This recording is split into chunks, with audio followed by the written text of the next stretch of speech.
Yeah, I'm Rolf Erickson, and I'm running for Hennepin County Commissioner District 2.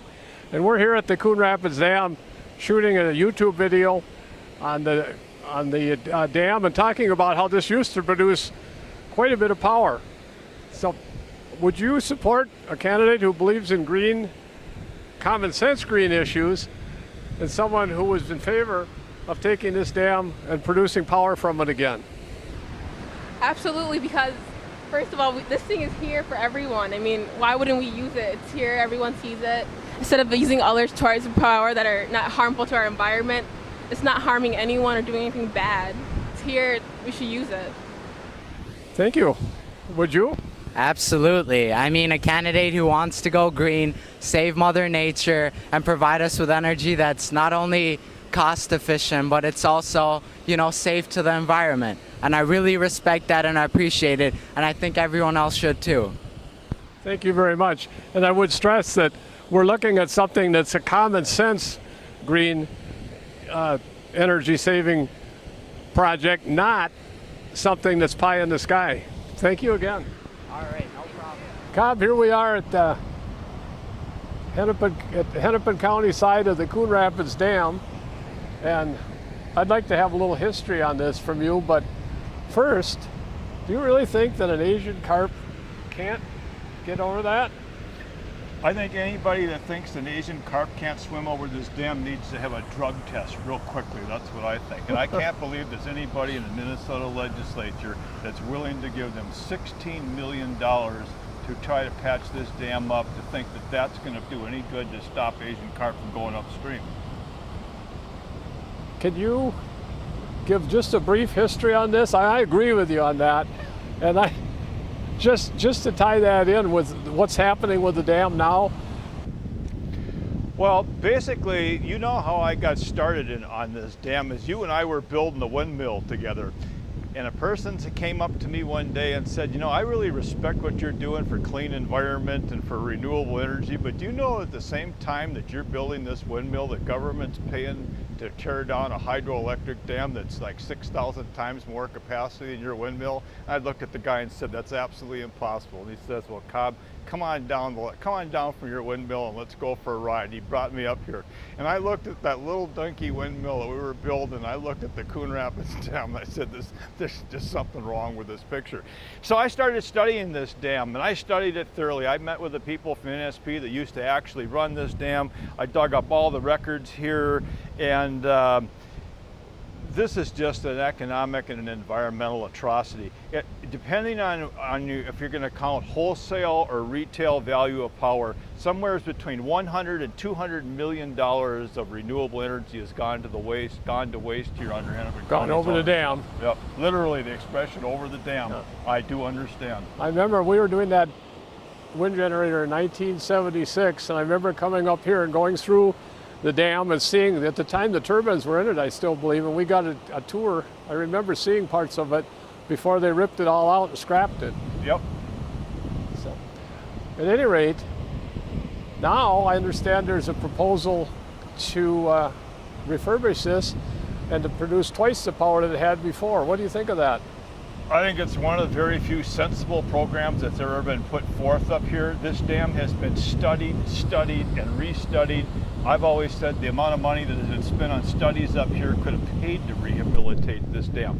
But the original capacity was approximately 6,000 kilowatts, and now it's going to be 12,000 kilowatts. So we'd have double the water going through the generators, because at this point, it's not just about the renewable energy, it's about serving as a carp barrier also. And I'll guarantee you no Asian carp's going to swim through a turbine going upstream. And that too, and once you invest in this, it's very heavy on the front end investment. But after that's done, this could run conceivably for 100 years.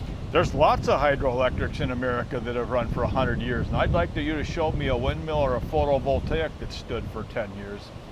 That's right. Just like Hennepin County put out at their site in Medina that produces, what, 90,000 watts?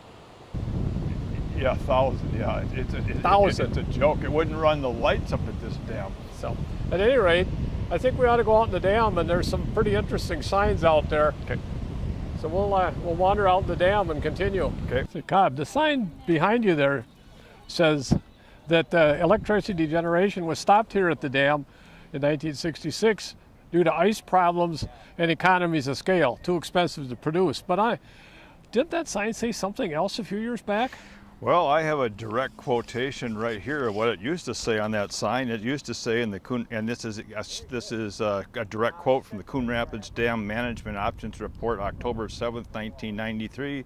It says, for economic reasons, Northern States Power Company discontinued power generation activities at this site in 1966, before which the powerhouse was used mainly for standby and peak power production. I have here a quote from NSP from 8/25/83 that shows in 1966, the last year of production, this dam produced 53 million kilowatt hours of energy. I don't think that's a trivial amount of power relative to some of the windmills we're building today. It is certainly not. Hello, I'm Rolf Erickson, candidate for Hennepin County Commissioner, District 2, and this is Cobb Burandt, inventor and energy expert. We're here at the site of the original hydroelectric plant that Thomas Lowry had used to power the Minneapolis Street Railway for approximately 50 years. Cobb, do you have a little history on that? Well, we had sawmills down here, and we had flour mills down here, and then we had Thomas Lowry took them over and we powered the streetcar system. I might add that there wasn't $1 of tax money that was used to create a mass transit system in this town, and when we tore it apart, we put it together 50 years later, 100% with tax money. And what I'm advocating is that we could use the output of the Crown Hydro to be the primary, not the exclusive, but the primary power source for the Hiawatha line. I look at Calgary, Canada, and they use their mass transit systems, say, powered by the wind, and I say, actually, we were powered by renewable energy here 100 years ago. So why not let the Crown Hydro be the source of power for the Hiawatha line, and if we paint it on our streetcars, and we get the nobility of saying that our mass transit system is principally powered by renewable energy, as it was in the 1900s. So Cobb, I understand directly that this project was held up by the president of the NIMBA Club, which is not in my backyard, Walter Mundale. The Crown Hydro is probably, 500 feet from us right here? That's correct. And if you look over at the condominiums that are over on the skyline, they need to have a nice view of the falls. Now, if the hydro was running here, they wouldn't have this beautiful view. Is that correct, that the NIMBAs really cut this down? Absolutely correct. They determined that the view of that water going over the falls is more important to the rich people living in the subsidized housing up there than the value of the energy. And the irony of that is that the Crown Hydro was willing to forfeit weekends, all holidays, any day in advance. They can turn the hydro off and let the water go over. I mean, who cares on weekdays? Who cares in the middle of the night? It could be used, but all the special events, you can turn the hydro off in probably 5 minutes if you wanted to. So you don't have to give up your aesthetics. So I mean, it could have been a win-win for everybody. We could have been powering our own light rail system. Well, the great irony is the federal government gave them a permit, the state of Minnesota gave them a grant, and the Minneapolis Park Department can take exclusive responsibility for killing the Crown Hydro and killing the idea of running our renewable energy system, our mass transit system on renewable energy. That exclusively lays at the feet of the Minneapolis Park Department, and they were leaned on by the rich people in the big buildings up here because they want to look at the water. They don't want anything to do with using it for energy. So I'm wondering if there's a chance that this can still happen. It's still licensed by the federal government, although the Minneapolis Park Board is still diligently working at trying to get their license revoked. Thank you.